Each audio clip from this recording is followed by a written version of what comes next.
Hello tout le monde et bienvenue sur Force et Conversion, le podcast CRO sur la conversion e-commerce qui dévoile les coulisses des e-commerce à succès. Nous sommes vos humbles serviteurs, Pablo et Laurent. Salut Laurent. Salut Pab! C'est de pire en pire le salut Pablo, le mec est à chaque fois trop bouillant quoi. À chaque fois il monte d'un step quoi. On sent que là il est au taquet aujourd'hui. Exactement. Ok, alors bienvenue dans ce hors-série unique où on va vous décortiquer l'art et la science des landing pages en e-commerce, ces assets méconnus du parcours client. Ils sont souvent relégués au second plan ou complètement zappés. Ces pages ont pourtant le pouvoir de transformer radicalement l'efficacité d'une campagne publicitaire. Encore en 2024, il y a beaucoup trop de e-commerçants qui sous-estiment leur impact, qui se contentent de suivre des formules génériques sans saisir leur véritable potentiel. Mais imaginez un instant, une landing page bien construite, c'est la différence entre un visiteur qui repart aussitôt et un prospect prêt à plonger dans l'univers de votre marque. Alors au fil de ce podcast, on va vous révéler comment transformer ces pages en véritable levier de conversion. Comme le bon vin, les landing pages deviennent meilleures avec le temps et les optimisations qu'elles subissent. Préparez-vous à plonger dans le monde fascinant des landing pages et à découvrir comment, bien plus que de simples pages, elles peuvent devenir le poumon de la stratégie e-commerce. Alors, je tiens à souligner que cette introduction a été faite par Laurent, mais je lui ai piqué l'intro et du coup, je l'ai lu. Donc, Laurent, bravo pour cette introduction magnifique. Merci. Ah, c'est à force de traîner avec Pablo, là, je deviens meilleur en toute C'est caractère. ça, exactement. C'est toi qui vas finir par faire les intros, c'est pas possible. Ok, alors au sommaire, on va voir plusieurs choses. On va commencer par voir à quoi sert une landing page très rapidement, puis on s'attardera sur quels sont les éléments clés d'une landing page, comment séduire et engager un visiteur, comment aller gratter des parts de conversion encore et toujours sur votre landing. En cinquième partie, on aura l'art de bien construire sa landing page brique par brique avec toute l'architecture de la landing. Et enfin, les écueils à éviter pour ne pas plomber sa landing page. Et on commence par la première partie, comprendre les landing pages, à quoi ça sert. Est-ce que Laurent, je te laisse cette partie si tu veux pour démarrer.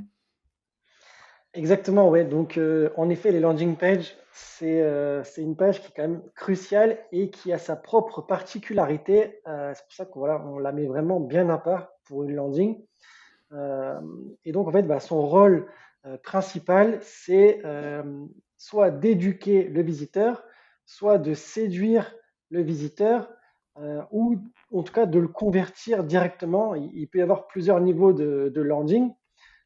Donc ça, après, ça dépend à quel niveau est le prospect en termes de mindset à ce moment-là. Et ça, on vous invite à réécouter le podcast qu'on avait fait pour les articles de blog. On expliquait justement le prospect passe par différents niveaux. Il est froid, tiède, chaud et bouillant. On va dire résumé un petit peu comme ça. Et là, c'est un petit peu pareil. Et donc, bah, la landing, forcément, on la construit pas de la même manière en fonction de l'état du prospect. Est-ce qu'on va faire une landing qui va éduquer sur voilà, les propriétés chimiques d'une crème, ou est-ce qu'on va faire carrément une landing qui va pousser à la vente parce que la personne a déjà été au contact de vos produits et là, on veut juste bah, voilà, chercher de la conversion. Et en fonction du coup, Laurent, c'est ça, en fonction du type de personne que tu as en face qui arrive sur la landing, tu vas lui proposer un produit ou un service différent. C'est ça, hein, c'est que par exemple, quand le prospect va être froid ou tiède, tu vas plutôt essayer de lui pousser un lead magnet. Et quand le prospect va être chaud, là, tu vas potentiellement lui montrer un produit. Exactement, ouais. Et Ok. ce qui est intéressant, c'est que une landing égale un objectif. On n'essaie pas de faire une espèce de pot pourri, on lui balance le lead magnet, on place des produits, on fait 36 trucs. Non, là, c'est le meilleur moyen pour justement trop disperser son attention. Il faut voir en fait la landing comme un espèce de long couloir où en fait la personne, elle ne peut pas sortir, elle ne peut pas regarder à droite, elle ne peut pas regarder à gauche, elle doit regarder tout droit et elle défile, pas à pas, elle en prend plein les yeux. Elle comprend petit à petit pas mal d'éléments. Et à la fin, si la landing a bien été construite, on a répondu en fait à toutes ces questions, toutes ces objections, à toutes ces pensées. Et elle a vraiment tout clé en main pour prendre sa décision. Que ce soit, est-ce qu'elle veut le lead magnet, comme disait Pablo, parce que voilà, elle aimerait en savoir plus, ou au contraire, est-ce que maintenant elle a suffisamment d'informations pour être convertie. Mhm. Et donc, bah, ça passe bah, par 6 éléments clés cruciaux pour justement une efficacité maximum d'une landing page. Et donc, bah, je vais laisser la parole à Pablo qui va nous expliquer justement c'est cette ossature critique où tout le reste va s'articuler autour. Exactement, il y a 6 éléments clés, comme disait Laurent. Après, on verra dans la structure comment on va les positionner, mais concrètement, il faut que vous retrouviez ces 6 éléments sur votre landing. La première élément, c'est la fameuse USP, Unique Selling Proposition, donc c'est la proposition de valeur unique.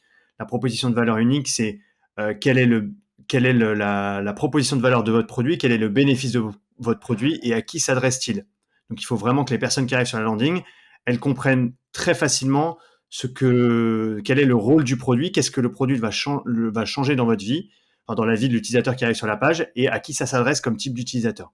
Donc ça, c'est vraiment important d'avoir cette proposition de valeur unique qui transpire sur la page. Il va falloir caler aussi des titres et des sous-titres accrocheurs. Après, on verra dans la structure à quels endroits on les met, mais en tout cas, il faut vraiment avoir des titres et des sous-titres qui accrochent l'attention et qui poussent au scroll.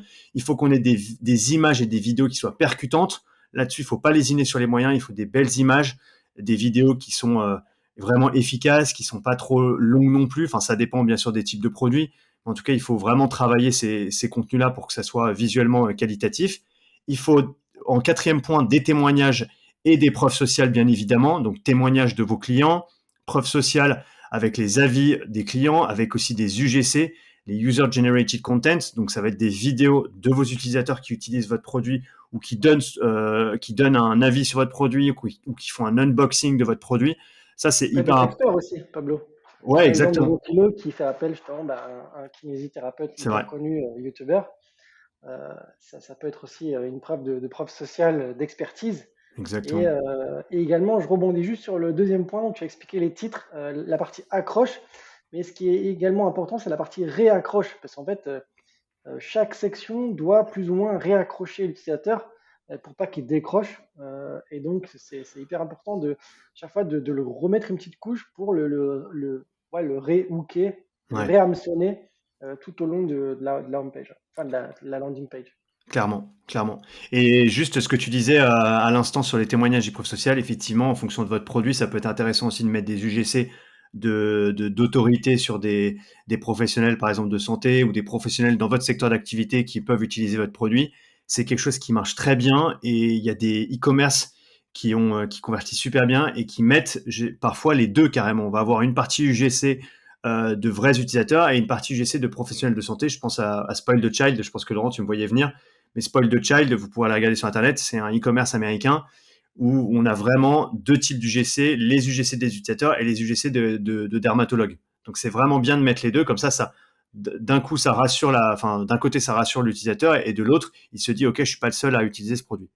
Le cinquième point, c'est les appels à l'action, bien évidemment, les call to action. Donc, il va falloir travailler le placement de ces call to action. Il va falloir en mettre plusieurs dans la page. Toujours un tout en haut de la page, bien évidemment. Un qui vous suit en sticky. Bon, ça, on verra dans la structure de la page idéale. Donc, où est-ce que vous allez les mettre? Les couleurs, il va falloir travailler les couleurs pour que ça ressorte bien et que ça soit vraiment la couleur principale qui soit sur le CTA. Et bien évidemment, le message qui va être dans le CTA qui est important. Et si vous faites des A/B tests, notamment sur le message ou sur la couleur du bouton ou du CTA, enfin pardon, de l'appel à l'action, vous allez avoir des résultats assez intéressants. Donc, il faut vraiment aussi travailler le message. Et enfin, le dernier point, c'est les formulaires d'inscription, bien évidemment. Ça va être, par exemple, des formulaires d'inscription si vous échangez un lead magnet contre les informations de l'utilisateur qui arrive sur la page. C'est bien d'avoir des formulaires d'inscription. Il va falloir A/B tester un peu la longueur, mais généralement, plus la longueur est courte, moins il y a de champs à remplir et plus le taux de conversion est intéressant. Donc c'est quelque chose qu'il faut retrouver aussi sur les landings, notamment pour les prospects qui sont plutôt froids ou tièdes. Alors ensuite, en partie 3, on a la stratégie de contenu pour engager. Ça, c'est pareil, ça reste de la théorie, mais c'est important que vous l'ayez en tête. Est-ce que Laurent, tu veux en dire un mot là-dessus? Yes, c'est même surtout méga important parce que moi, étant voilà, UX de formation, on sait à quel point l'avatar client, le persona, est vraiment le cœur du business et le comprendre et le connaître mieux qu'il se connaît lui-même, c'est vraiment la clé qui va faire que votre landing page va convertir un maximum. Je prends l'exemple tout bête des collants en hiver qui sont voilà, molletonnés à l'intérieur, voilà, avec du coton, etc. Bah, il y a cette particularité du collant en lui-même, mais en fait, quand on creuse un petit peu les avis clients, etc., on s'aperçoit que c'est pas juste uniquement pour avoir chaud ou autre, En fait, le but, l'angle marketing profond, c'est pouvoir continuer à porter des robes ou des jupes en hiver. En fait, elles ne veulent pas avoir juste chaud aux jambes, elles veulent aussi rester plus ou moins sexy et autres, malgré voilà, les températures hivernales. Donc, si quelqu'un il dit, voilà, le collant, vous allez avoir super chaud, il vous tiendra au chaud toute la journée, etc. En fait, la fille, elle s'en fout. Euh, Elle, ce qu'elle veut savoir, c'est justement, est-ce qu'elle va pouvoir continuer à porter ses robes, ses super robes qu'elle a payé une fortune, etc. Et dans lesquelles elle se sent super bien, super belle et attirante. Et justement, le fait de connaître votre avatar par cœur, vous permet de vraiment raisonner en lui quand il va arriver sur sa landing page et il va commencer à lire un petit peu tout ça. Donc euh, si malheureusement vous n'avez pas fait le taf en amont, vous allez parler un petit peu dans le vent et mettre des coups d'épée dans l'eau parce que la personne en fait elle va complètement s'en foutre de ce que vous lui racontez. Quelqu'un qui n'est pas du tout orienté éco-responsable, vous lui dites ouais c'est un matelas recyclé, euh, on a fait ça, etc., etc., etc. En fait, il s'en fout, lui. Ce qu'il veut savoir, c'est est-ce que le matelas il va être super confortable? Est-ce que, voilà, quand il dort avec sa compagne, est-ce que le matelas, bah, la partie vibration, est-ce qu'elle va le ressentir ou pas? Voilà, en fait, chaque personne, on doit vraiment bien comprendre ses attentes et justement, la landing page doit y répondre de manière ultra précise. C'est pour ça d'ailleurs, Laurent, que tu aimes bien dire que généralement c'est une landing page par persona, c'est ça? Et que du coup Exactement, ouais. tu vas mettre en face, parce que vous faites forcément des campagnes d'acquisition ou même dans votre SEO, vous allez faire certains types de publicité. Une publicité égale un message, une offre et un angle marketing. Donc vous allez adresser tel angle marketing dans telle publicité qui cible tel persona. Et donc en face de telle publicité, vous devez mettre la landing page qui justement s'adresse à ce persona-là. Il faut bien aligner les deux en fait. Exactement. Ouais, c'est ça. Et donc, c'est ça, en fait, une landing égale un angle marketing fort, donc on a ce qu'on appelle un angle marketing maître, et on peut également glisser en milieu ou fin de landing des angles marketing secondaires euh, pour voilà, essayer de compléter un petit peu l'information, mais le message principal doit être en tout cas en relation, en lien avec l'angle marketing sur lequel on a choisi d'écrire la LP. D'ailleurs, c'est pour ça qu'on fait un maximum de clones des LP, parce que la structure, une fois, elle va rester à peu près la même. Mais par exemple, dans cette landing-là, je vais vraiment coller sur le continuer à porter des robes en hiver, parce qu'il y a ça, parce qu'il vous tient chaud, parce que ceci, parce que cela, parce qu'il est saoul, parce que vous ne sentez pas, il n'est pas épais comme un jean ou ce que vous voulez. Et la landing d'à côté, par contre, je vais dire, voilà, il vous tiendra chaud, vous pouvez le porter jusqu'à moins 10 degrés dehors, vous ne ressentirez pas du tout le froid, etc. Et donc là, on va être vraiment orienté combattre les températures glaciales. Et une landing C, on va partir sur encore un autre angle marketing. Et ça, justement, ça sera le travail que vous devez faire en amont pour déterminer combien d'angles marketing et combien de LP vont être nécessaires pour couvrir un petit peu tous les différents angles. Ok. Est-ce qu'on passe à la partie 4 ou tu voulais dire un dernier truc sur la partie 3, Laurent? Ouais, il y a un dernier point qui est souvent malheureusement négligé, c'est la partie, enfin c'est le combo gagnant, ce qu'on appelle le triangle d'or. C'est la partie preuve sociale, Ah oui. urgence et rareté. Alors le truc, c'est que c'est hyper touchy, parce que comme dit souvent Pablo, bah, quand c'est mal calibré, on peut tomber dans un effet un peu contre-productif ou un peu pervers. Ça peut donner un effet, ou en tout cas une connotation dropshipping, donc ouais, un site un petit peu, voilà, un peu limite. Mhm. Et malheureusement, voilà, c'est un petit peu la corde raide, c'est-à-dire qu'on essaye d'en faire suffisamment, mais pas trop, et forcément, bah, pas assez, hein, ça c'est le pire, quand il n'y en a pas non plus. Mais ouais, tout ça, c'est un petit peu compliqué, il faut savoir jongler entre mettre suffisamment d'urgence, mais pas trop, parce Mhm. qu'après, la personne va dire, ouais, de toute façon, c'est fake, ok, c'est un peu comme dans les avions, on sait toujours que c'est le dernier siège qui reste disponible. Rareté, forcément, c'est pareil. Et la preuve sociale, la personne, elle voit, je sais pas, une cinquantaine d'avis, des avis qui sont longs comme le bras, elle va dire, ouais, ça c'est fait à la main, c'est pas possible, les gens ils écrivent pas tous des pavés. Il y en a qui disent, ouais, super produit, je suis content, je recommande. Et là, les 50, ils sont tous, j'ai l'impression que c'est des définitions de dictionnaire, quoi. Donc il faut arriver un petit peu à bien calibrer tout ça. Et également, bah, choisir forcément les avis qu'on va mettre en avant ou les UGC qu'on va mettre en avant. Une bonne urgence, mais pas trop non plus de trop pushy. Et rareté, bien sûr, on va calibrer la rareté. Si voilà, il reste tout le temps deux places, on se connecte 2 jours après, il reste encore deux places. Bon, bah, les gens, ils sont pas non plus stupides, hein, ils comprennent que c'est du fake. Et dans ce cas-là, bah, là, vous les perdez. Et en plus, vous perdez la partie confiance, crédibilité auprès de la marque. Donc, c'est pour ça qu'il faut aussi bien faire attention et penser long terme, pas juste penser court terme, se gaver et ensuite se faire cut en termes de confiance. Ok, ensuite, on va vous donner du coup les éléments pour optimiser votre conversion, donc le mindset qu'il faut avoir pour optimiser la conversion de sa landing page et aussi des idées de tests à réaliser. Et une fois qu'on aura vu cette partie, on pourra vous donner une structure idéale de la landing page. Alors, sur cette partie optimisation de la conversion, on va aborder différentes choses. Déjà, la partie A/B testing, comment tester différents éléments, quels éléments A/B tester. Et aussi, on vous parlera des KPIs à surveiller. Je pense qu'on survolera cette partie, puis on vous donnera le lien du document pour aller regarder justement les KPIs à surveiller. Alors, sur la partie A/B testing, il faut savoir que les A/B tests sont cruciaux pour optimiser les performances d'une landing page. Une landing page ne va pas rester fixe dans le temps, elle va évoluer, comme on disait au début du podcast.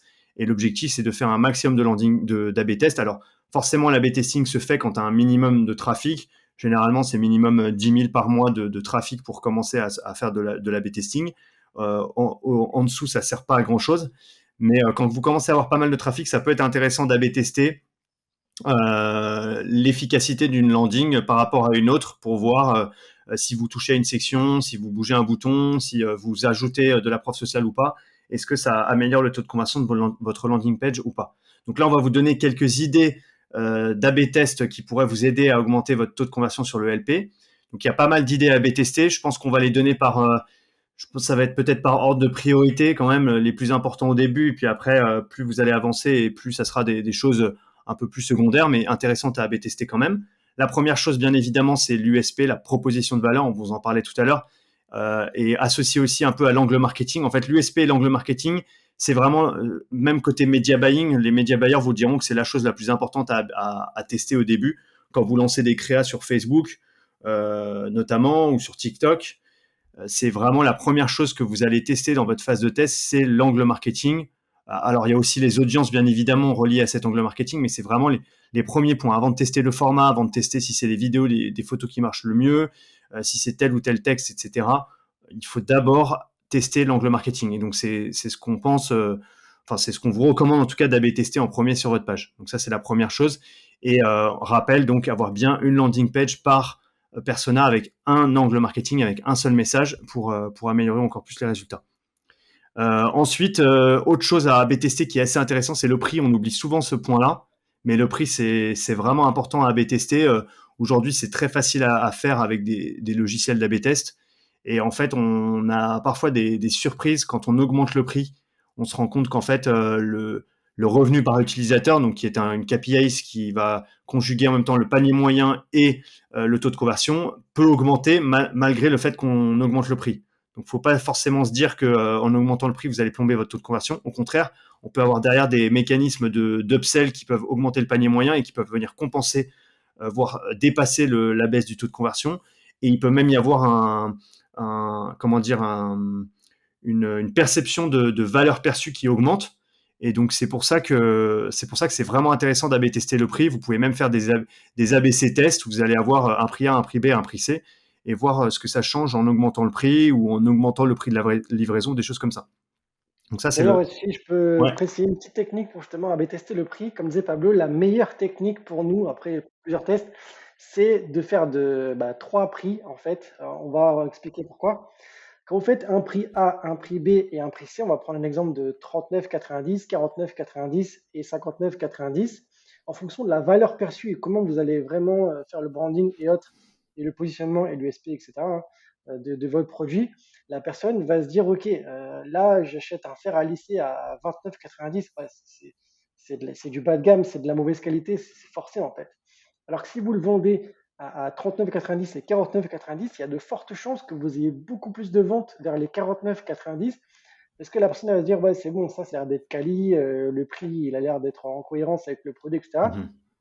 Et en fait, en mettant votre A/B test en place, donc vous attendez vraiment d'avoir suffisamment de trafic sur les 3 LP pour voir justement que bah, tel prix convertit mieux que les deux autres.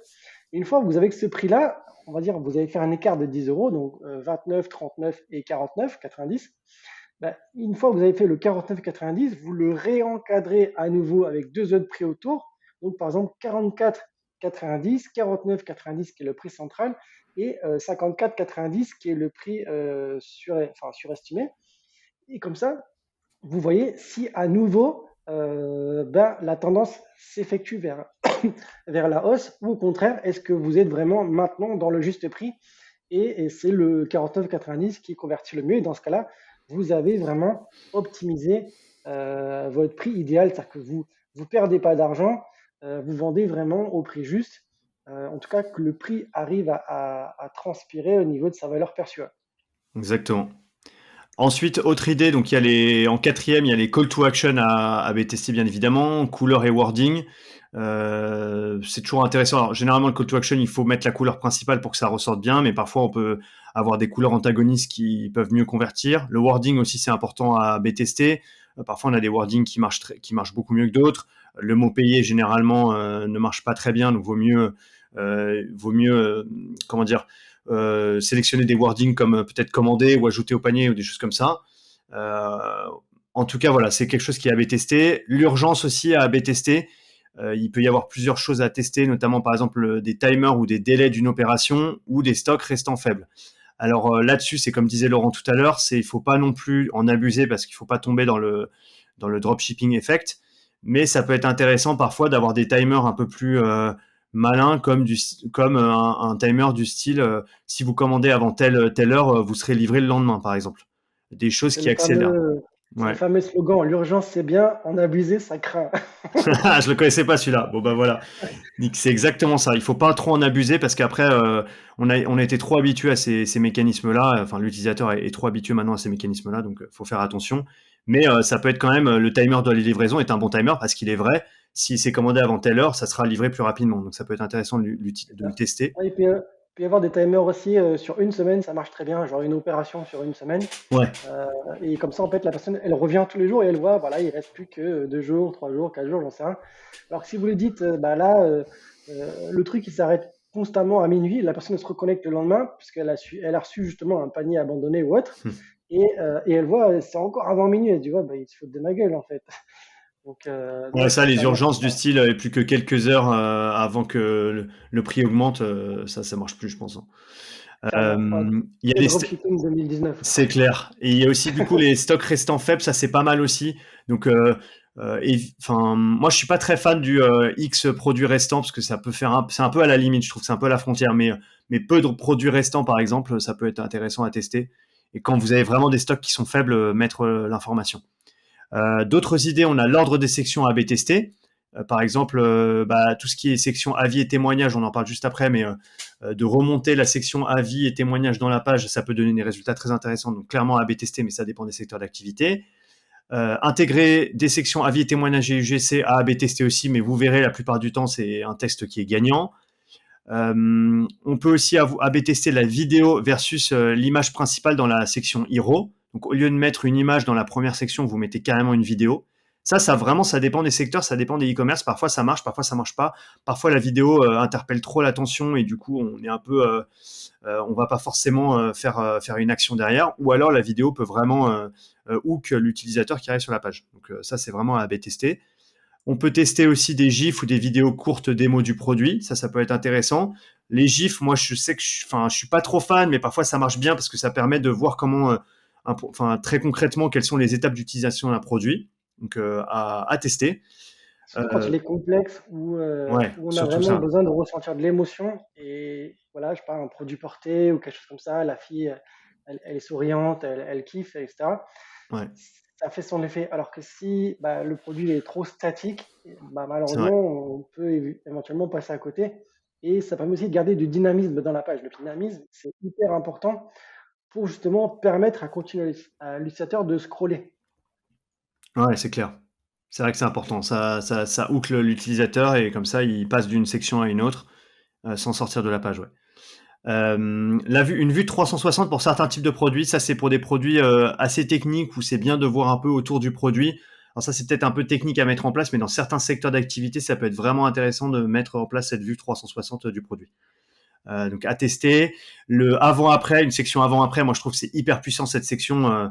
Ça donne toujours des bons résultats d'avoir un avant-après sur l'utilisation du produit. Qu'est-ce que ça va changer dans ma vie? Généralement, on dit toujours que c'est vraiment le bénéfice produit à mettre en premier plan avant de parler des caractéristiques du produit. Bah, l'avant-après va dans le sens du bénéfice du produit. Qu'est-ce que le produit concrètement va changer dans ma vie? Donc pour plein de secteurs d'activité, je ne vais pas tous les détailler, mais c'est hyper intéressant d'avoir cet avant-après. Dès qu'il y a un avant-après, dès qu'il y avait un changement, par exemple sur votre peau, sur vos cheveux, sur je sais pas quoi d'autre, enfin ça peut être intéressant d'avoir cet avant-après. La hiérarchie des textes, donc modifier les tailles des textes. Alors je sais que Laurent, on avait fait des tests sur des clients où on modifiait juste la taille de tout le texte du site et ça donnait déjà des résultats assez intéressants. Donc parfois les textes sont trop petits, parfois les textes sont trop gros. Donc ça peut être intéressant à A/B tester. La navigation avec des encres pour renvoi vers les sections. Donc ça peut être bien d'avoir une navigation avec des liens qui renvoient vers certaines sections de la page. Ça, c'est à tester, mais généralement, ça marche plutôt bien. De tester aussi d'avoir un petit bandeau. Alors, je sais que c'est Amazon qui a testé ça il n'y a pas longtemps et ça marche plutôt bien, mais eux, ils ont carrément AB testé à quel niveau de la page ils font apparaître ça. C'est d'avoir un bandeau de navigation qui soit tout en haut de la page et sur lequel vous cliquez et qui renvoie vers des sections de la page, soit un bandeau de navigation qui vous suit sur la page et qui permet de très rapidement d'aller à une section ou une autre. Je pense que vous avez déjà vu sur des sites e-commerce et Amazon récemment l'ont AB testé carrément à quel niveau de la page ils déclenchaient le truc. Et ils se sont rendus compte qu'en fait c'était à peu près au milieu de la page que ça marchait le mieux et pas forcément tout en haut ou un peu plus bas dans la page. Donc ça peut être bien, mais généralement ces bandeaux marchent plutôt bien, surtout si vous avez beaucoup de sections sur la page. Je continue. Ensuite, il peut y avoir le paiement plusieurs fois sans frais. Donc ça, c'est à AB tester. Parfois, ça peut. Généralement, ça marche bien, mais ça peut, dans certains cas et certains types de produits, baisser la valeur perçue du produit. Par exemple, quand on va aller plutôt dans les secteurs dans le luxe, sur de l'horlogerie, sur de la bijouterie, de la mode ou des choses comme ça, il faut potentiellement éviter le 2 fois ou 3 fois sans frais parce que ça peut dégrader la valeur perçue de la marque et donc on peut se dire que la marque est accessible alors que justement, il faut la rendre un peu plus inaccessible. Donc ça, c'est vraiment à B tester. La FAQ versus chatbot. Donc ça, ou alors même un chat humain. Donc ça peut être bien de voir si une FAQ ça suffit ou si ça peut être intéressant d'intégrer un chatbot qui va être nourri à l'IA. Et là, dans ces cas-là, ça peut être intéressant d'avoir beaucoup de documentation ou un site avec beaucoup de documents sur les produits pour nourrir l'IA et qu'elle puisse répondre à la place d'un humain aux questions des utilisateurs. Ou alors carrément un chat humain comme Zendesk où c'est des vrais humains qui vont répondre. Ça, même avant d'AB tester, c'est juste à tester. En fait, vous l'installez sur votre landing ou sur votre site. Vous faites ça pendant, je sais pas, un mois et vous voyez les résultats. Mais parfois, ça peut être aussi très compliqué à gérer. Donc, faut pas hésiter à tester pour voir si c'est pas trop chronophage pour vous. Et pourquoi pas tester aussi une comparaison avec un produit concurrent ou sans comparaison. Donc, ça va être pas forcément des produits concurrents, mais ça va être des produits du même secteur. Alors, ça peut être des produits concurrents, mais attention, si vous êtes une grosse marque e-commerce, de ne pas taper sur des concurrents directs parce que vous pouvez vous faire taper dessus derrière. Mais ça peut être par exemple une comparaison avec soit plusieurs concurrents sans les citer, soit ça va être une comparaison avec un type de produit dans votre secteur d'activité. Par exemple, un savon solide en cosmétique versus un flacon de savon classique, et ben, quels sont les avantages et les inconvénients. Donc ça peut être intéressant de faire cette comparaison-là et de l'A/B tester. Il peut y avoir aussi un produit, voilà, je prends un exemple, produit contre le mal de dos ou autre, et on peut comparer justement avec un kiné, avec les frais, la fréquence, il faut y aller tout le temps, c'est chiant, c'est en ville, etc. Ça peut être aussi ce genre de comparaison. Ouais, carrément. Bon point. Ouais. Alors ensuite, juste avant de vous parler de la structure idéale d'une landing page, un très rapide tour sur les KPIs à surveiller. Alors les KPIs à surveiller, c'est vraiment les indicateurs clés à surveiller sur votre landing pour voir si elle convertit bien ou pas. On va pas tous vous les donner, on mettra le lien du document, mais juste pour vous donner une idée, par exemple, il y a plein de KPIs à surveiller comme taux de conversion, taux de rebond, durée moyenne, le CTR, etc., etc. Ce qui est assez intéressant, c'est le taux de conversion, donc on aime bien surveiller. Juste un petit mot là-dessus, Laurent, si tu me le permets. On va généralement considérer qu'un taux de conversion au-dessus de 5-6%, c'est un bon taux de conversion sur une landing page. Un taux de conversion entre 2 et 5%, c'est un taux de conversion qui est moyen, et un taux de conversion en dessous de 2%, c'est un taux de conversion qui est faible, qui est mauvais. Donc, c'est bien de pouvoir observer ce taux de conversion-là. Donc, sur 100 utilisateurs qui arrivent sur la page, combien vont accomplir l'action souhaitée. Et en fonction de ça, vous allez voir si tout de suite, ça va vous alerter sur si votre landing page convertit bien ou pas. Et à ce moment-là, il faudra voir au niveau de tout le funnel, est-ce que vous avez bien aligné les bonnes campagnes en face des bonnes landing pages? Est-ce que l'angle marketing fonctionne bien pour ce persona-là, ou est-ce que vous devez tout revoir? Est-ce qu'il y a suffisamment de CTA aussi? Parce que souvent on Ouais. l'oublie et malheureusement certains mettent le bouton tout en bas, alors qu'il y a des gens qui sont peut-être préachetés dès la hero section tout en haut. Donc mettez bien des boutons régulièrement tout le long de la LP, donc de manière assez stratégique, hein, bien sûr. C'est souvent ce qu'on appelle un petit peu la customer journey, où quand la personne arrive, elle a des hauts et des bas un petit peu. Et donc, bah, en fait, les CTA, il faut essayer de les placer au moment des highs. Euh, Quand voilà, elle a vu une super UGC, bah, juste en dessous, pam, on met le CTA. Si elle a vu voilà, les super bénéfices, etc., bam, on met un CTA. Tout en bas, une fois qu'elle est ultra convertie, en tout cas qu'elle a été suffisamment séduite, pareil, on met un CTA. Essayez de mettre des CTA aux endroits stratégiques, n'en mettez pas 10 non plus, mais quand vous sentez qu'à ce moment-là, bah, la personne, elle peut avoir en tout cas un mood positif, bim, on place les CTA à cet endroit-là. Ok, top. Alors maintenant, on va parler de comment bien architecturer sa landing page. Donc, on va vous donner un peu les principes de design pour une landing page, vous parler de l'importance de la hiérarchie visuelle et conseils d'accessibilité et responsive design, bien évidemment. Alors, comme disait Laurent tout à l'heure, bien sûr, c'est pas, disons que cette structure vous donne des idées, c'est un peu la structure idéale. Après, ça dépend des secteurs d'activité. Il ne faut pas hésiter à A/B tester, il ne faut pas hésiter à tester différentes versions de la landing pour voir ce qui marche et ce qui marche bien.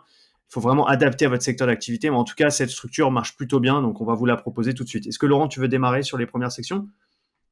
Yes, je voulais juste rajouter un truc. Donc, cette structure-là, c'est une ossature de base. Ouais, On le répète avec Pablo, ne la prenez pas comme argent comptant, ouais. mais elle va vous servir de socle de travail. Vous voyez un petit peu comme un savant fou dans un laboratoire. C'est un petit peu comme ça qu'il faut être.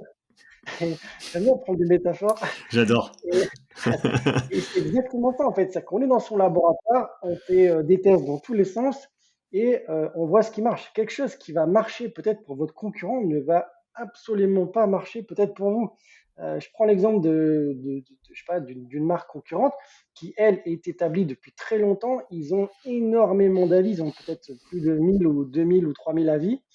Bah vous allez arriver, vous allez dire, ah tiens, ils ont placé les avis en deuxième section, je vais faire la même, je vais placer ma petite section avis avec mes quatre pauvres avis qui se battent en duel. Et en fait, bah, les gens ils vont arriver sur la LP, ils vont voir deuxième section juste après l'aéro, oh, il n'y a qu'à quatre avis sur le produit. Bon, bah, c'est un truc voilà, qui apparemment plaît à personne, puisque personne ne l'achète et personne ne met d'avis. Bon, bah, en gros, je me barre, quoi. Ouais, faut pas Et, les mettre là, limite. exactement. Ouais. Et donc, c'est pour ça que chaque business a sa propre composante, a ses propres composantes. Et bah, on doit, entre guillemets, bah, concilier avec ses forces et ses faiblesses. Et également bah, les, euh, les composantes du produit. Voilà, un produit qui est un peu sensible, un peu complexe. On va essayer de l'expliquer énormément, donc de faire beaucoup d'éducation en partie haute de la page. Alors qu'un produit qui est plutôt achat impulsif, le produit il est tout simple, c'est un bracelet ou j'en sais rien, ou ce qu'on appelle à l'époque, il y avait un truc qui était pas mal aussi sur TikTok, c'était les fausses lunettes que tu mettais sur la tête. Tu avais l'impression que tu avais l'architecture, enfin, tu avais la structure de la lunette sur la tête, un peu pendant l'été là. En fait, c'était juste la structure.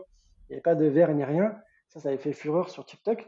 Ben là, c'est des produits achats impulsifs. Il n'y a pas de comment ça marche, il y a pas de réassurance, il n'y a pas de quels sont les ingrédients qui sont dedans. En fait, les gens, ils s'en foutent. Ils veulent juste voir le produit vite fait, deux trois UGC où on voit des influenceurs qui les portent, etc. Et bam, c'est shut up and take my money, quoi. C'est clairement ça sur ce genre de produit. Et, et donc, en fonction du produit, en fonction de plein de choses, bah, votre landing, elle va évoluer. Certaines sections vont monter très haut, certaines sections, au contraire, vont descendre très bas. Mhm. Et c'est pour ça que c'est vraiment propre à chaque business et à chaque produit, quoi. Et à Exactement. chaque angle marketing, ouais. Alors, qu'est-ce qu'on met du coup, qu'est-ce qu'on mettrait dans les premières sections de la landing, à ton avis? Alors, bah, de toute façon, c'est simple. Les premières sections, la micro-section qui est tout en haut, c'est la top bar commerciale. Ouais, On va essayer de placer des informations critiques qui peuvent avoir une grosse importance pour la partie passage à l'action. Donc ça peut être voilà, une opération Saint-Valentin avec une grosse réduction, ça peut être pareil une grosse réduction Black Friday, ça peut être une livraison offerte. Je prends l'exemple dans ce moment sur Decathlon parce que j'ai acheté un tapis de course pour tout vous sur avouer. le nouveau Et site. exactement. Et ce que fait Decathlon en ce moment, c'est que eux, ils ont offert la livraison pour les gros volumes en fait. Ah Alors ouais. qu'habituellement, les gros volumes, c'était payant parce que forcément, ça leur coûte une blinde à livrer. Et ben là, pour le coup, en ce moment, ils savent que voilà, l'été arrive, etc. Donc, ils veulent liquider leurs gros trucs parce que les gens vont sortir dehors et bah, ils essaient de liquider un peu tous les stocks indoor, quoi. Donc, euh, donc c'est pour ça qu'ils ont Et fait cette OP commerciale. et il y a aussi une autre OP là qu'on voit sur le site, c'est retour et échange jusqu'à 365 jours. Ça, je sais pas si c'était le cas avant, peut-être, mais en tout cas, j'avais pas de souvenir qu'ils le mettaient autant en avant sur leur site. Et là, Non, aujourd'hui, tu as c'est cette top nouveau, ouais. bar qui te suit, enfin, qui est partout sur toutes les pages, retour et échange jusqu'à 365 jours. Donc, c'est hyper rassurant, quoi. Tu te dis, Ouais, je peux tester mon clairement. truc pendant plusieurs mois et si ça marche pas, bah, je le rends, quoi. Donc, pour les produits à étiquette qui coûtent un peu cher, c'est vraiment intéressant, je trouve. Clairement, ouais. En plus, ouais, ou un produit où on n'est pas sûr vraiment de son efficacité, on peut le Ouais. tester pendant un paquet de mois et le rendre en disant, voilà, bon, Puis finalement, tu sais que ça sera toute petite minorité de gens qui le feront. Là, les gens qui te disent oui, mais j'ai peur que que je me tape plein de retours. Mais en fait, non, quasiment personne fera des retours. Alors en France, après, il y a d'autres marchés comme l'Allemagne où là, pour le coup, ils sont habitués à faire beaucoup de retours. Mais en France, ça reste quand même une minorité. Donc, faut pas avoir peur de le mettre bien en avant sur vos e-commerce et votre landing. c'est ça. Et d'ailleurs, qui se souvient que sur tel truc, il a une garantie 6 mois ou autre? Personne, en fait. Donc, C'est moi, clair. dans 6 mois, je me souviendrai jamais que j'ai acheté un truc. Le truc, je peux le rendre encore dans quelques mois ou autre. Ouais, Bon, pourtant, c'est souvent quand il est en panne que tu dis, bon, vas-y, je vais la regarder vite fait, la garantie, elle est valable combien? 1 an, 2 ans, 3 ans? Ok, top. Bon, ouais, bah, c'est clair. heureusement que j'ai pris la garantie de 2 ans extension parce que là, sinon, j'étais foutu, là. C'est clair. Ok, donc la top bar. Ensuite, bah écoute, deuxième section, ça va être la navigation sticky. Donc c'est ce qu'on vous disait tout à l'heure, c'est que vous allez avoir une barre qui va être la barre de navigation avec des encres qui renvoient vers les différentes sections de la page, un logo et le call to action très important qui suit la personne sur la page pour qu'elle puisse rajouter au panier. Exactement. Alors, soit vous pouvez en effet l'AB tester. Je prends l'exemple que si on a mis une héros avec une vidéo, vraiment une full vidéo qui prend vraiment un gros impact visuel, ben, on va éviter de mettre la barre en haut parce que voilà, ça va dégrader un petit peu l'impact que peut avoir la vidéo. On en prend plein les yeux parce qu'elle prend vraiment tout l'écran. On va peut-être la faire apparaître quand on va commencer à scroller quelques sections. Et là, la barre peut Pas bête. en effet être plus utile à ce niveau-là que plutôt en haut où la personne, justement, malheureusement, elle va voir la barre, elle va cliquer peut-être sur un mot qui va lui parler, ou en tout cas un mot qui va peut-être être utile pour elle, je sais pas, avis ou peu importe. Et finalement, elle va pas voir votre vidéo, donc ce serait dommage de la couper un petit peu dans son élan. Ouais, et ça va Donc, dans le ça sens, permet Laurent, ce que tu dis, ça va dans le sens que la barre, attention, vous enfermez l'utilisateur sur la landing. Il faut pas qu'il s'échappe de la landing et qu'il retourne sur votre site à côté.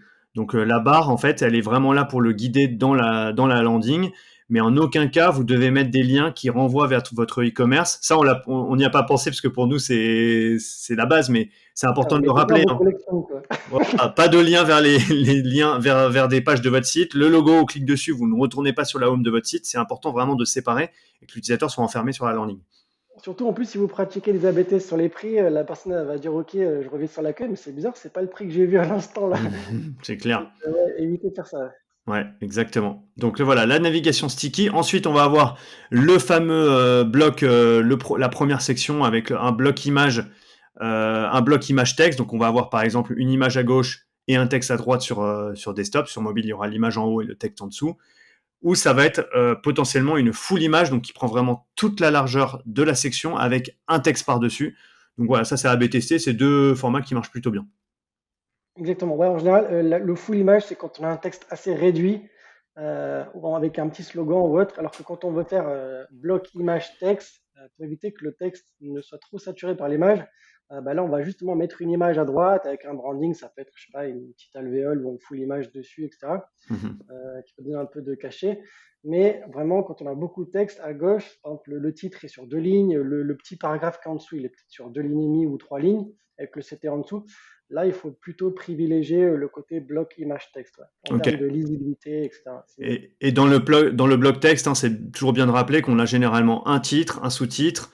On va avoir un call to action, bien évidemment, avec potentiellement un peu de réassurance en dessous, et de la preuve sociale avec les avis. C'est toujours bien de le faire. Exactement, ouais. Et justement, toujours pour être dans la preuve sociale, ce qui est intéressant aussi souvent, c'est de mettre vu dans, paru dans, Ouais, où il y a même des sites qui poussent le côté social media à fond, fait fureur sur TikTok en ce moment, voilà, il y a plein de trucs comme ça. Donc, essayez de mettre justement cette petite preuve sociale que vous avez pu glaner, euh, soit des journaux, de la presse, des passages télé, ça peut être sur des très gros sites également, vous êtes distribué.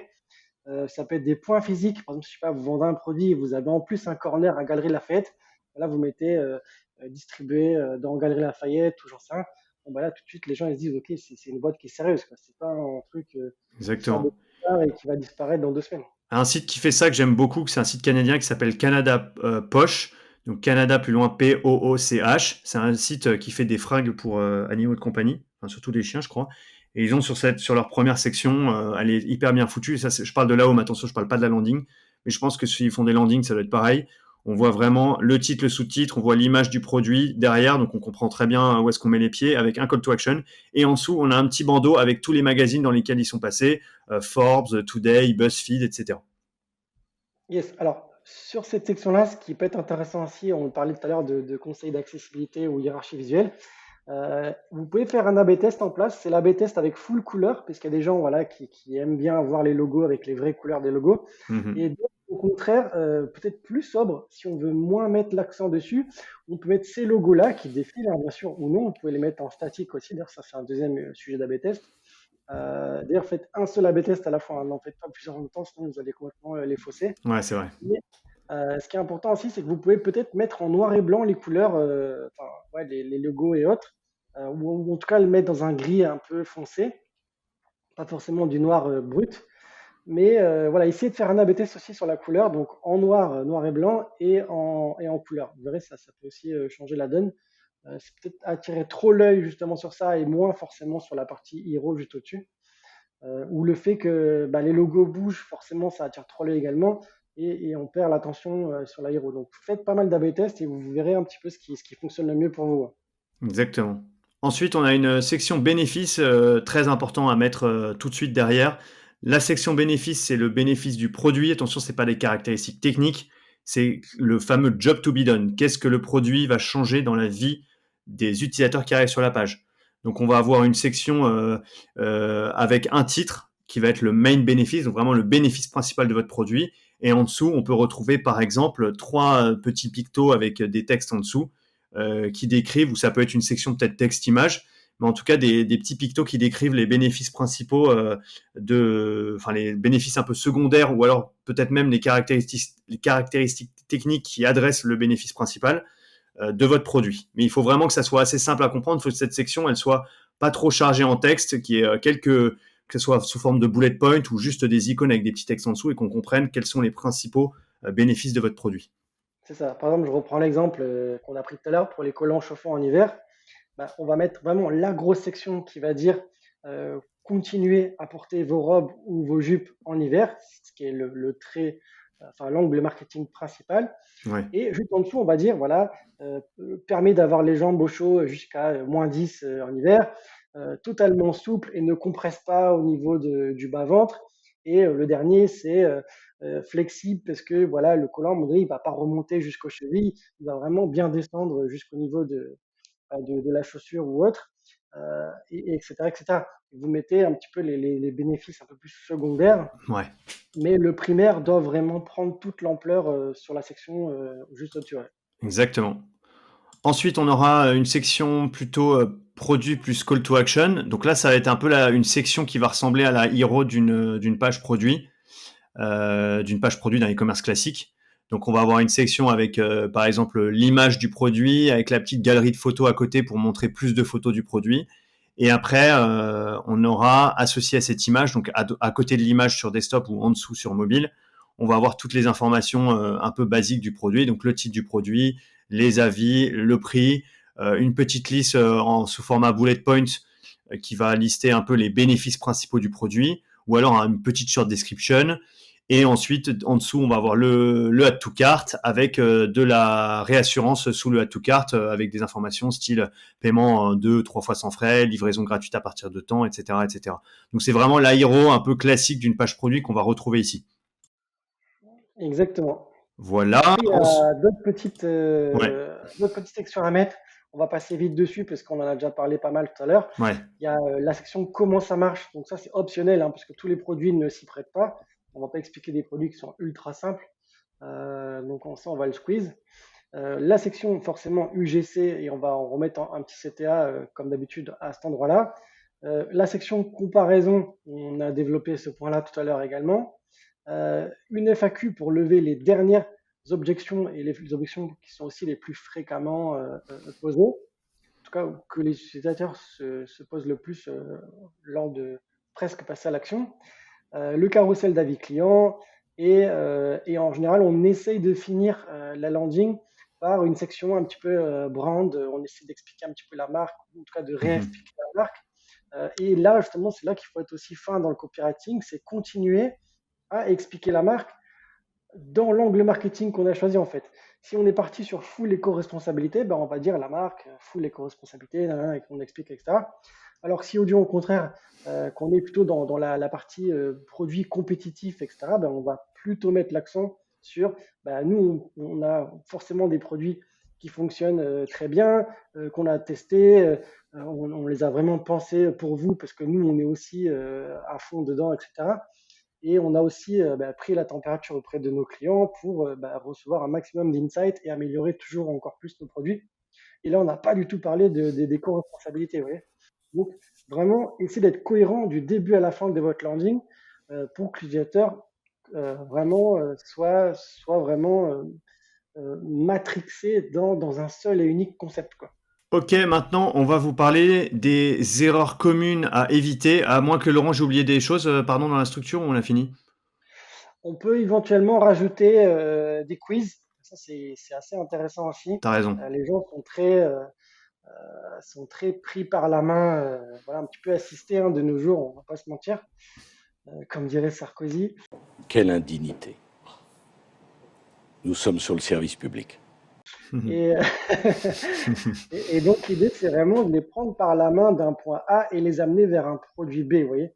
Euh, on va dire, voilà, quel type d'utilisateur êtes-vous, ou quel type de ceci vous conviendrait en tout cas le mieux.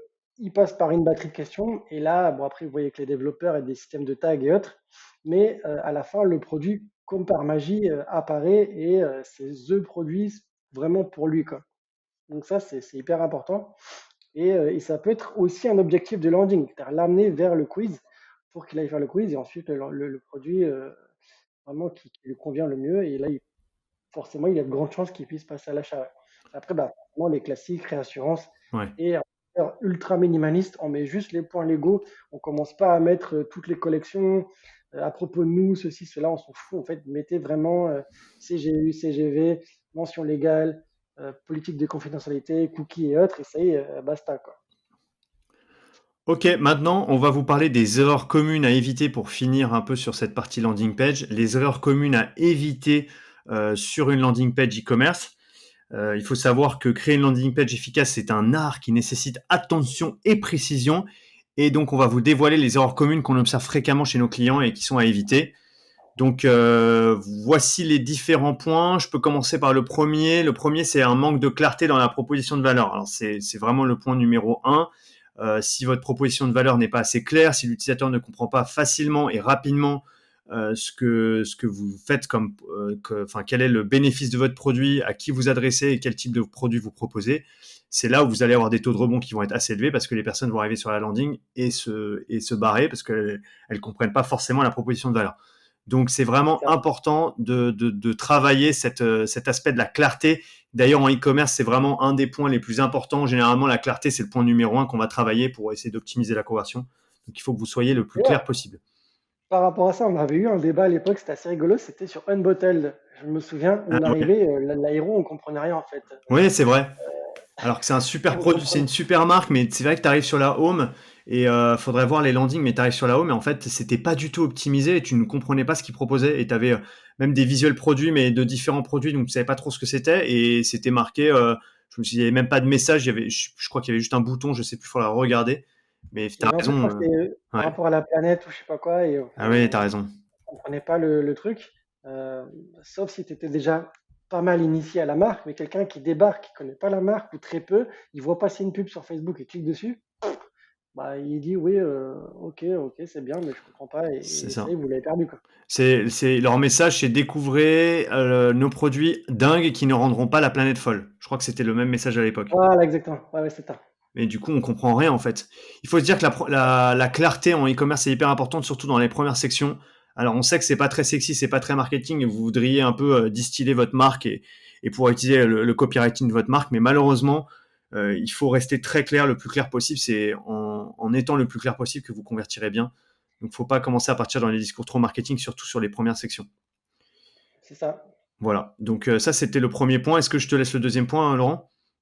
Ouais, après le deuxième point, on passe vite parce qu'on a déjà pas mal expliqué de choses dessus. C'est au niveau des CTA, souvent ils sont peu convaincants, voire même très mal placés. C'est ce qu'on expliquait tout à l'heure, hein. Les CTA, il faut les placer vraiment aux endroits les plus stratégiques et les plus high en termes d'énergie lorsque l'utilisateur découvre votre page.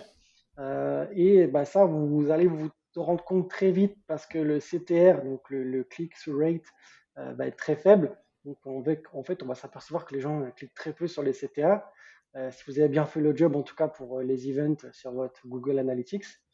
Mais, euh, mais en tout cas, ce qui est intéressant, c'est de bah, justement les remettre aux bons endroits. Donc déjà, il faut corriger ça. Corriger peut-être éventuellement les textes, les couleurs, et voir un petit peu en termes de combinaison ce qui est le mieux pour vous. Je prends un exemple d'un site qui a une couleur principale verte. Et donc, il a fait tout son site en vert, comme on en parlait hier, Pablo. Ouais. Et en fait, tout est vert. En fait, les boutons sont verts, les textes sont verts, il y a des encadrements d'images qui sont verts. Enfin bref, on n'a pas de hiérarchie de couleurs. Alors que s'il avait pris un petit peu à contre-pied tout ça et qu'il avait mis par exemple les CTA en noir ou alors une couleur antagoniste au vert, je crois que c'est l'orange de mémoire, euh, bah là forcément le bouton il va super bien ressortir et bah, les pourcentages de clics vont forcément bien s'améliorer quoi. Donc ça, c'est hyper intéressant, en tout cas à tester et essayer de vraiment de respecter les règles de base des designs qui sont 70% pour la partie générale contenu, 30% pour la partie habillage et 10% pour l'action primaire. Donc en gros, quasiment vos seuls boutons, quoi. Ensuite, dans une autre erreur à éviter, ça va être les formulaires trop longs ou complexes. Donc généralement, c'est bien de traquer un peu le taux d'abandon des formulaires pour voir s'il est élevé et si ça indique justement que le formulaire est trop complexe ou long à exécuter. Ça, par exemple, si vous avez un formulaire style diagnostic utilisé avec Typeform, vous pouvez très facilement savoir avec Typeform quels sont les différents taux de déperdition à chaque étape. Ça, c'est vraiment à analyser au fil du temps et voir à quelles étapes vous perdez le plus d'utilisateurs. Donc il faut... D'ailleurs, justement, Ouais, par rapport à ce point-là, c'est rigolo parce que j'ai vu un post passer ce matin de Florent Kieken, qui est ouais, un très bon UX aussi, et spécialiste également des landings. Et il avait expliqué que justement, il y avait un formulaire qui était en 8 ah oui. étapes, donc il y avait 8 champs, et il l'a réduit à 4, et donc la conversion était passée de, je crois, de 2,5% à 4%, donc c'était vraiment bien. Et peut-être que même en passant à 3 champs, après on ne connaît pas l'étendue et l'importance des différents champs, mais vous pouvez aussi segmenter en 2 étapes les formulaires qui sont trop longs. C'est-à-dire d'abord demander l'email, bah, déjà pour le récupérer assez vite, plus voilà, si vous avez vraiment besoin d'éléments secondaires comme le nom, le prénom, un téléphone, parce que voilà, vous avez des personnes, ce qu'on appelle des closers, qui vont prendre le relais et appeler ces gens-là pour closer, hein, forcément, si vous vendez des produits très à étiquette. Euh, et à vous de voir un petit peu entre ce qui est le minimum à obtenir pour que ça fonctionne, tout en ayant un taux de conversion très bon, quoi. Exactement. Ok, sur la suite, donc les erreurs à éviter, on a un design surchargé ou distrayant. Donc faut vraiment, là aujourd'hui on est à l'ère de la standardisation du e-commerce où on voit des e-commerce de plus en plus épurés avec beaucoup de noir sur blanc en fait et avec la couleur principale qui peut être une couleur random qui ressort. Mais en tout cas, il faut simplifier le design. Il faut avoir une hiérarchie visuelle qui est claire. Donc, il faut vraiment que la couleur principale ne représente pas plus de 10% de toute la couleur d'une section. Donc, si par exemple votre couleur principale c'est le bleu, et ben vous allez plutôt mettre ça sur les call to action ou sur les éléments visuels que vous voulez vraiment faire ressortir. Mais le reste, ça doit être vraiment quelque chose d'assez épuré avec du blanc, du gris et du noir. Il ne faut pas hésiter aussi à utiliser des espaces blancs et à aérer les différentes sections pour que justement ça soit plus digeste et que l'utilisateur scrolle plus rapidement et qu'il arrive à scanner l'information plus facilement. Autre erreur qu'il faut éviter, c'est un manque de preuves sociales ou de témoignages. On en a assez parlé tout à l'heure, mais c'est vrai que il faut maintenant c'est devenu obligatoire de rajouter des témoignages clients. Si vous en avez peu, au début vous devez vous débrouiller en fait pour en récupérer, mais il faut que vous ayez le maximum de témoignages clients. Vous pouvez aussi mettre des études de cas, vous pouvez mettre des logos de partenaires pour renforcer la crédibilité, des logos de médias dans lesquels vous êtes passé. Mais c'est vraiment important de blinder de preuves sociales et de témoignages et d'UGC sur votre page. C'est obligatoire. Exactement. Voilà. Le point suivant, Laurent, je ne sais pas si tu veux, je te laisse les quelques points suivants, vas-y. Oui, en fait, c'est ce qu'on disait tout à l'heure. La navigation, on va essayer de voir comment se comporte également la barre de navigation tout en haut. Est-ce qu'on la fait apparaître tout de suite? Est-ce qu'on la fait apparaître plus tard, comme expliqué l'exemple de Pablo d'Amazon? Les liens sortants, faut vraiment les bannir au maximum, quasiment tous, hein. L'idée, c'est vraiment de voir un petit peu ce qu'on appelle, nous, l'effet passoire. Votre passoire, vous devez la calfeutrer, la colmater au maximum pour éviter tous ces flux sortants et les garder au maximum sur votre page. Donc, ne les renvoyez pas vers une home page, ne les renvoyez pas vers je sais pas, une page produit ou une page collection ou autre. Essayez vraiment de les garder et d'obtenir l'unique objectif sur cette page-là directement. N'essayez pas de le faire en deux étapes si possible. C'est plus simple de la faire acheter ou autre directement sur la page, quoi. Il y avait d'ailleurs un site, je crois que c'était un site de café, ils ont carrément fait le site sous forme de landing. En fait, on peut jamais se balader Main sur roast, c'est ça? Ouais, c'est assez énorme. Eux, ils ont vraiment poussé le concept à l'extrême. Et même en tapant mainroast.com, tu arrives sur une landing générique. Donc, c'est assez fort. Ouais. Exactement. Ensuite, les points évités, la non-optimisation pour mobile, bien évidemment. Il faut que la landing page soit responsive et agréable à utiliser sur tous les appareils. Aujourd'hui, le mobile, c'est mobile first, c'est obligatoire. Quand vous analysez votre site, vous regardez que sur mobile, à part si c'est des produits high ticket, où là, ça va être plutôt une répartition entre mobile et desktop. Mais maintenant, c'est vraiment le mobile qui prend le pas. Si vous êtes sur des produits en dessous de 50 euros ou même en dessous de 100 euros, et dans plein de secteurs d'activité aujourd'hui, c'est vraiment le mobile qui écrase le desktop. Donc, il faut construire votre landing page mobile first. Aussi, la vitesse de chargement, importante à prendre en compte, car la vitesse de chargement a un impact direct sur la conversion. Il faut essayer de viser les moins de 3 secondes de temps de chargement de la page. C'est ça. Et encore même, je pense qu'on tend vers les 2 secondes et demie, Ouais. de plus en plus. Ouais. Ouais, c'est clair. Donc, pour justement optimiser cette vitesse de la page, il y a plein de choses à mettre en place. Déjà, vous avez des outils comme PageSpeed Insight, GTmetrix, Pingdom qui vous permettent d'analyser le pourquoi du comment et de vous donner des pistes d'optimisation des web perfs de vos pages. Ça, faut pas hésiter à se faire accompagner par un développeur pour optimiser la page. Les applications sur les CMS, ça marche une fois sur deux et ça peut coûter un peu cher. Le meilleur truc à faire, ça reste d'avoir un développeur sous la main qui, de temps en temps, idéalement tous les mois, mais il faut avoir le budget, sinon ça peut être une fois par trimestre, repasse sur vos landings et essaye de les optimiser pour qu'elles soient rapides à afficher. Et il y a plein de choses, plein d'idées à mettre en place. Optimiser les images, utiliser le lazy loading pour différer le chargement de certains éléments de votre page, minimiser le code CSS et JavaScript, ça c'est côté dev, et pourquoi pas utiliser un CDN qui est un réseau de distribution de contenu pour accélérer l'affichage des images notamment et des vidéos. C'est ça. Voilà. Et les deux derniers points, mais Ouais. voilà, limite les plus importants, j'ai envie de dire, c'est ne pas faire d'AB test, parce que là, clairement, vous laissez énormément d'argent sur la table. Rien qu'un seul AB test peut changer radicalement votre business. Imaginons que vous avez un truc à 2% de conversion, il y a un énorme point noir, un point bloquant sur votre page, vous avez une hypothèse que vous avez pu déterminer grâce à la data, vous pensez que ça vient de là, vous faites un A/B test, bam, vous passez tout de suite à 4% de conversion parce que voilà, c'était un truc ultra critique. Bah là, ça y est, votre business et votre CA, il a fait x2, quoi. Donc, le fait de ne pas faire d'A/B test, c'est énormément d'argent euh, qui sont gâchés, quoi, clairement. Et, et le dernier point qui est fortement relié à ça, c'est ignorer l'analyse de données. Attention, d'ailleurs, il y a un slogan, enfin, c'est plutôt un proverbe par rapport à ça qui dit que, non, c'est un adage pour le mot exact, c'est tout ce qui se mesure s'améliore. Voilà. Tout ce qui se mesure s'améliore. Donc, si vous mesurez vraiment tout ce qui est possible, donc on vous invite de toute façon dans le doc tous les KPI à surveiller. En fonction des KPI, vous verrez dans quelle tranche vous allez vous situer. Est-ce que c'est pas bon, moyen, ou au contraire c'est bon, excellent. Là, vous allez pouvoir prendre des initiatives et essayer de répondre aux différentes problématiques en testant les hypothèses avec de l'A/B test. Et donc ça, malheureusement, si vous ne le faites pas régulièrement, vous allez déjà passer à côté de certaines problématiques. Ou alors, en tout cas, vous allez vous en rendre compte très tardivement.